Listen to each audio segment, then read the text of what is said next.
Hello bachcho, let's read the given question. The question says communication satellites are placed in option A geostationary orbit, option B sun synchronous orbit, option C both A and B, option D none of this.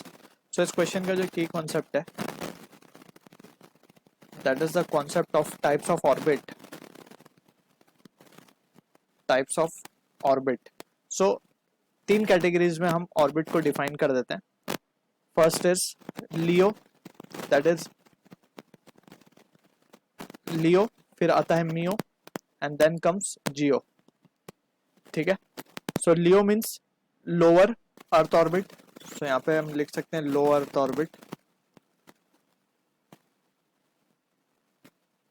मियो means medium earth orbit.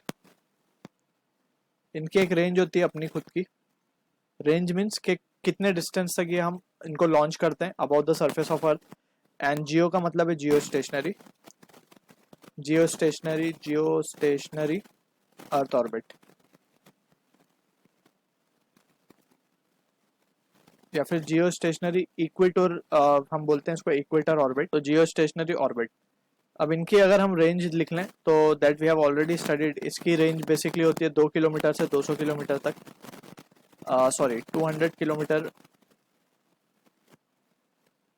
2 kilometre से 200 kilometre तक. Sorry it is 200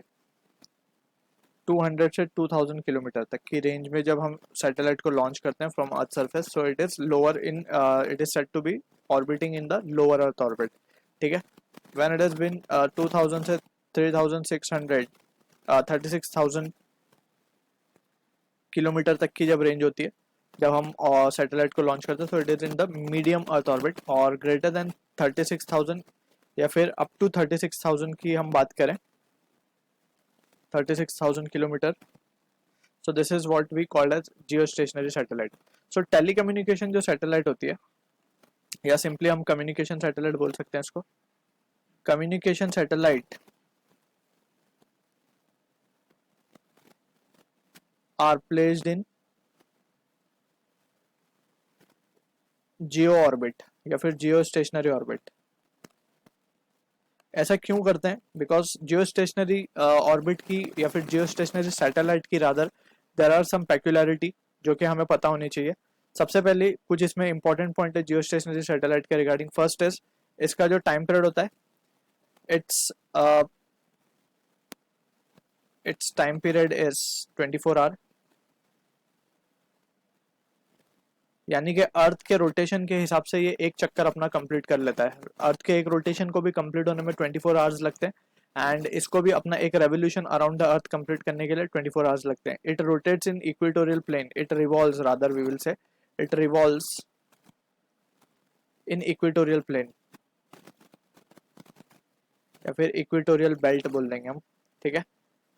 ये important point है जो अब हम लिखने जा रहे हैं. It appears to be stationary, appears to be stationary from any point of the earth, any point of the earth. क्योंकि ये अर्थ के स्पीड के हिसाब से ही घूम रही है. ठीक है ना. तो किसी भी इंस्टेंट पे अगर हम देखेंगे उसको तो it appears to be stationary. अगर हम जैसे हम हमारे जो डिश टीवी होता है उसमें हम क्या करते हैं, बेसिकली उसको एक एंगल पे फिक्स करके छोड़ देते हैं इस तरीके से, क्योंकि हमें पता है कि जो सैटेलाइट जो यहाँ दिख रही है वो it will appears to be stationary, क्योंकि वो हमेशा इस सैटेलाइट की ये जो हमने एंटीना यहाँ पे फिट किया उसके हमेशा सामने होगा. तो हमेशा it will be catching the signal from it. ठीक है. सो इसीलिए हम क्या करते हैं, जियो स्टेशनरी सैटेलाइट का यूज करते हैं टू लॉन्च कम्युनिकेशन सैटेलाइट. ठीक है ना. So from this option we can say A will be the correct answer for this. Are placed in geostationary satellite orbit. Sun synchronous का मतलब है कि ये सन के साथ सिंक्रोनाइज्ड होती है. ठीक है ना. बट वी आर इंटरेस्टेड, हमें तो कम्युनिकेशन करना है, तो अर्थ पे कम्युनिकेशन होगा थ्रू सैटेलाइट. सो इसे हम जियो स्टेशनरी सैटेलाइट जो कि अर्थ के रिस्पेक्ट में स्टेशनरी हो. So option A will be the correct answer. I hope you understood the solution. All the best.